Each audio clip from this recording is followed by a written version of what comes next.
Hi guys, so today, for today's video is, pupuntahan natin guys yung durian. Dahil may nakita nga pala kanina. Yun guys sila.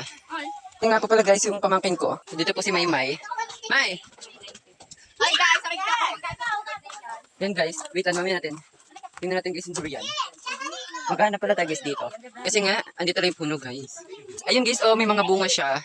Diba ang daming bunga? Tapos ito guys, may bunga siya maliit. Tapos, ayan pa guys, oh, may bunga pa yung mga durian-durian dito. Tapos, ayan pa guys, oh, diba napakadami? First time lang natin guys makakita ng ganito ulit. Tapos guys, hahanap tayo ng durian dito kung saan may laglag. Wait lang guys, hanap tayo. Oh! Nakita na ako guys. Ito siya. Oh. Ito siya guys, oh. Aray, nanunusok. Wow, ito pala siya guys.